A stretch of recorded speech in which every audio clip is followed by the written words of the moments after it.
किसी ने पूछा कि चावल का दाना एकादशी पर भगवान शंकर को चढ़ा सकते हैं, चावल का दाना शंकर जी को चढ़ाते क्यों है, पहले तो वो समझ में। बेलपत्री का तो महत्व आपको बार बार बताया कि बेलपत्री शिव जी को क्यों चढ़ाई जाती है, कहीं रोग के लिए, कहीं बीमारी के लिए, कहीं किस कार्य के लिए, कहीं कोई कार्य के लिए, कहीं कोई कार्य के लिए। चावल का दाना अगर हम शंकर भगवान को चढ़ा रहे हैं तो क्यों चढ़ा रहे हैं, उसका कारण क्या है? चावल का दाना शिव को चढ़ाने का केवल एक कारण रहता है कि चावल को अक्षत कहते हैं। अक्षत का मतलब होता है अक्षय।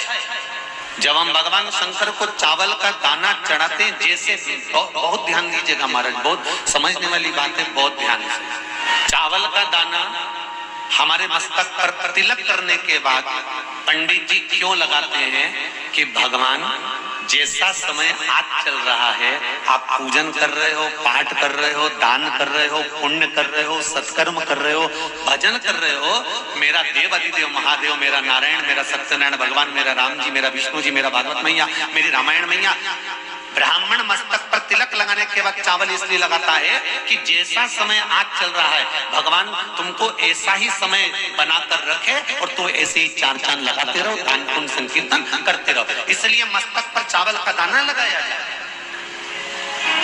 और जब चावल का दाना, तो यहाँ शिव महापुराण की कथा करेगी, चावल का दाना हम शिव जी को क्यों चढ़ाते हैं, भगवान को क्यों समर्पित करते हैं, भगवान की पूजन में अक्षत क्यों समर्पित करते हैं, चावल क्यों समर्पित करते हैं, उसका कारण क्या है? तो कहा आज मैंने जब चावल का दाना आपको समर्पित करा है, जिस भाव से, जिस विश्वास से, जिस श्रद्धा से, जिस मन से मैं आपको रिझा रही हूँ, हे भोलेनाथ मेरी ये मनोकामना पूर्ण कर, इसको अक्षय कर देना, इसको अमर कर देना, बस इतनी कृपा आप कर। अब किसी ने पूछा एकादशी के दिन चावल चढ़ाए कि नहीं चढ़ाए, तो यहाँ तो सीधी सीधी बात है, बीमारी देखकर थोड़ी ना आती है कि नवरात्र चल रहे हैं कि सावन का सोमवार चल रहा है, बीमारी तो बीमारी। तुम चावल मत खाओ। तिरुपति कौन कौन गया, हाथ उठाओ, ठीक है। जगन्नाथ जी कौन कौन गया, हाथ उठाओ, हाँ ठीक है। द्वारका जी कौन कौन गया, हाथ उठाओ, ठीक है। बद्रीनाथ कौन कौन गया, हाथ उठाओ, ठीक है। एकादशी के दिन कभी कभी तुम बद्रीनाथ चले जाओ, एकादशी के दिन तुम द्वारका चले जाओ, एकादशी के दिन तुम तिरुपति चले जाओ, एकादशी के दिन तुम जगन्नाथ चले जाओ, एकादशी के दिन तुम्हारी मर्जी पड़े भगवान के किसी धाम में चले जाओ और भगवान को भोग लगाओ और उनकी थाली को झांक कर देखना, उसमें चावल जरूर मिलेगा, उसमें ऐसा नहीं है कि चावल नहीं मिलेगा। बद्री नारायण में भगवान को चावल का भोग लगा हुआ मिलेगा, द्वारका में चावल का भोग लगा हुआ मिलेगा, आपको जगन्नाथ में चावल का भोग लगा हुआ मिलेगा, तिरुपति में मिलेगा, द्वारकाधीश में मिलेगा, नाथू द्वारा में मिलेगा, सांवरिया सेठ में मिलेगा, काकरोली जी में मिलेगा। आप जहां जाओगे वहां पर एकादशी के दिन भगवान को चावल आएगा, क्योंकि भगवान के लिए परहेज नहीं है। जो काम में डूबा हुआ है, जो आसक्ति में डूबा हुआ है, जो लोभ में डूबा हुआ है, जो वासनाओं में डूबा हुआ है, जो तृष्णा में डूबा हुआ है, और जो माता के गर्भ से जन्म लिया,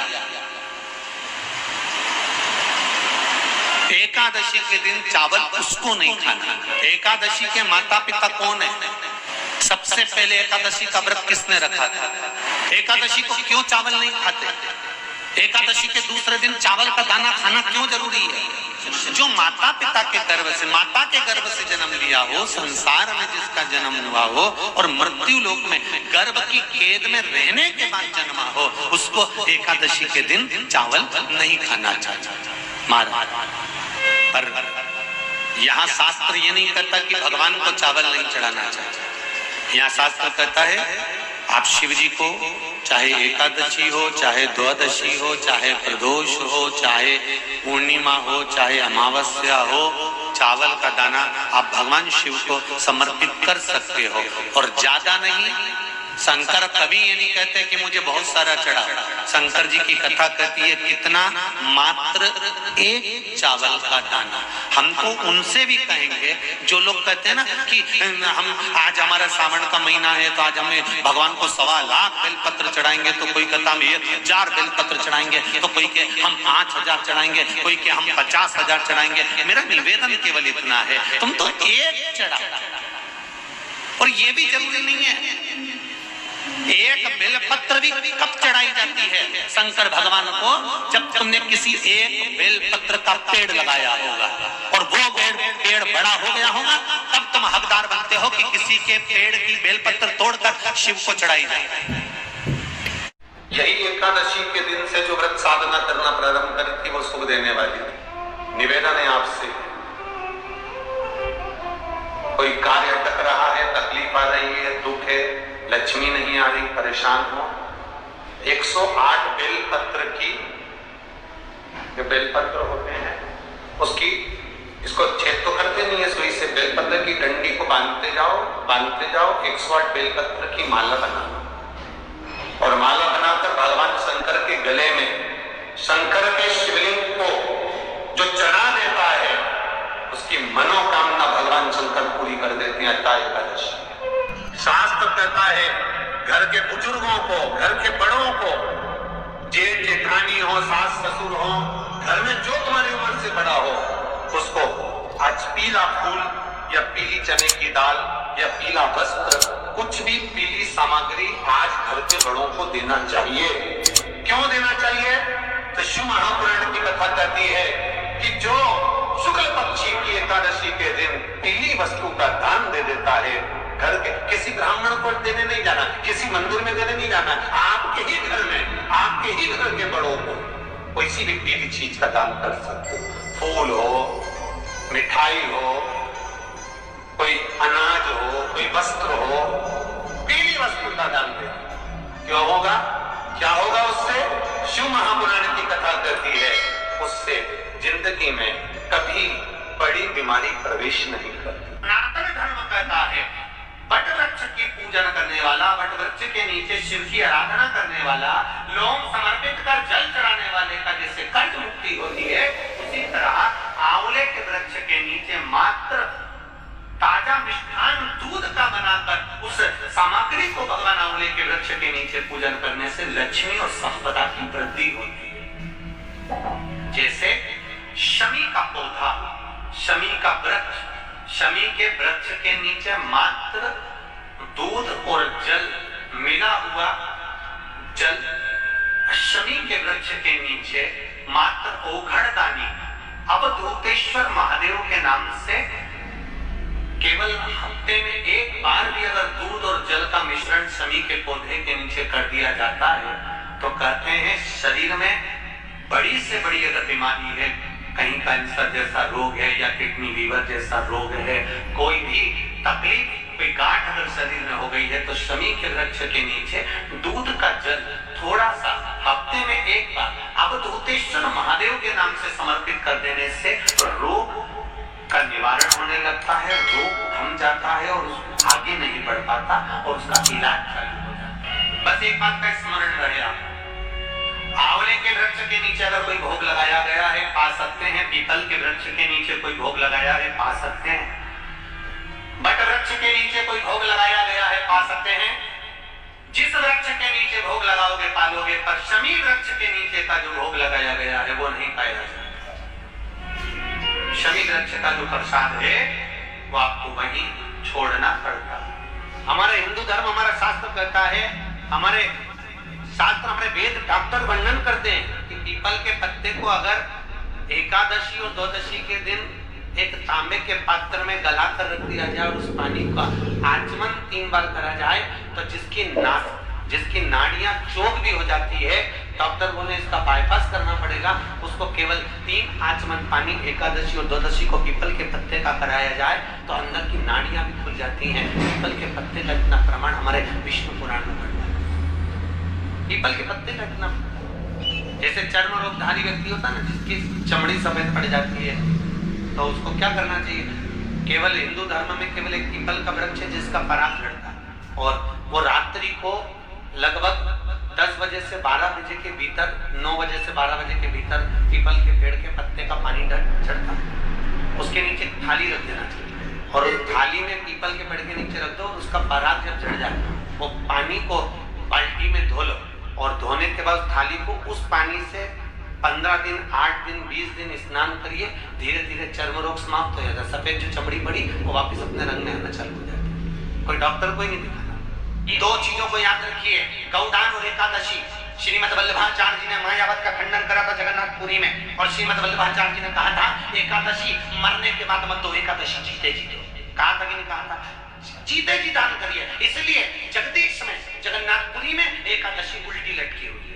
करें आपने दर्शन, जगदीश में एकादशी को उल्टा लटकाया। क्यों? क्योंकि वल्लभ ने कहा कि एकादशी जीते जी दो। कई पंडितों कहते हैं तुम्हारे दादाजी मर गए, जब 12वें का दिन होता है ना तो पंडित जी संकल्प छुड़ा देते हो एकादशी, बड़े बेटे ने 5 दे दी, छोटी बहू ने 3 दे दी, उसने 2 दे दी, उसने 2 दे दी, तो क्या तुम्हारे दादाजी भिखारी थे जो तुम्हारी एकादशी लेकर जाएंगे? और तुम कौन होते हो दादाजी को एकादशी देने वाले? तुमने कौन से इतने पुण्य कर लिए तो तुमने एकादशी दे दी? एकादशी के दान की महत्वता श्रीमद् वल्लभाचार्य जी ने कहा कि कोई व्यक्ति अगर खटिया पर सड़ रहा है, पलंग पर तड़प रहा है, हॉस्पिटल में पड़ा हुआ है, तो निवेदन है कि उसको देखने जाओ तो अपनी करी हुई एकादशी में से 2 एकादशी का दान उसको तुरंत दे दो। क्यों? तो जिससे उसको मोक्ष मिल जाए।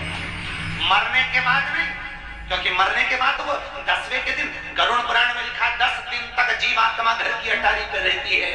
कितने दिन? 10 दिन। 10 दिन के बाद जीवात्मा चली जाती है। कहाँ जाती है? उसको जहां जाना है। 3 दिन में उसको भोग भोगना पड़ता है जीवात्मा को। 3 दिन नरक का भोग भोगती है, उसके बाद स्वर्ग का भोग भोगती है। 18 दिन में ये प्रोसेस पूरी हो जाती है। कितने दिन? 18 दिन। 18 दिन के बाद में उस जीवात्मा को धान के खेत में पटका जाता है। किसके खेत में? धान के, चावल के खेत। इसलिए कहते हैं एकादशी के दिन चावल मत खाओ।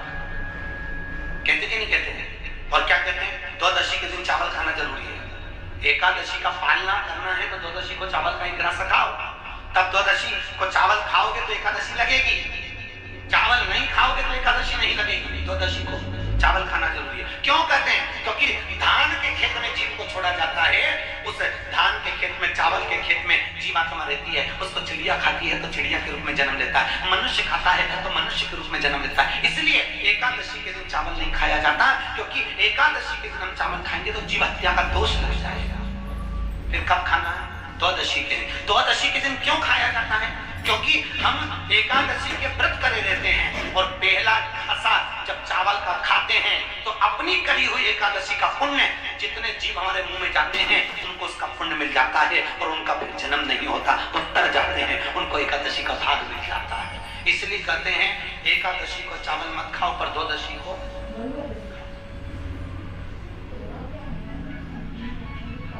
खाइए। 10 दिन तक जीवात्मा है और आपने एकादशी कब जान दी? बोलो जम के 12वें के दिन, 13वें के दिन आपने एकादशी का दान दिया, वो मिली उनको। अरे बोलो अच्छे से। कई तो अभी तक कर रही होगी हमारे दादाजी के। शंकर भगवान को जब जल चढ़ाने के लिए शिवालय की ओर जाओ, जाते हो रोज? सब लोग जाते हो? हर हर। मैं शंकर भगवान को जब जल चढ़ाने के लिए जाऊंगी तो शिव जी को जल चढ़ाने के लिए लेकर जाऊंगी, उससे पहले मैं आंवले के वृक्ष के नीचे थोड़ा सा जल छोड़कर, बेलपत्री के वृक्ष के नीचे थोड़ा सा जल छोड़कर, पीपल के वृक्ष के नीचे थोड़ा सा जल छोड़कर, उसके बाद अशोक सुंदरी वाली जगह, अशोक सुंदरी की जगह सब जानते हो, अशोक सुंदरी वाली जगह पर जल छोड़कर फिर गौरा पीठिका, पार्वती जी का हस्तकमल, उस पर जल छोड़कर फिर भगवान शंकर के ऊपर मैं जल समर्पित करूंगी।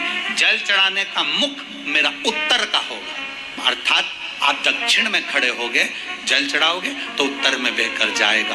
5 दिन अगर आपने ये 5 दिन का नियम धारण कर लिया शंकर को जल चढ़ाने का, तो ये निश्चित है 5 स्थान से जो हमें अशांति मिलती है मन में, पूरे वर्ष शांति बनी रहेगी, कभी क्लेश नहीं।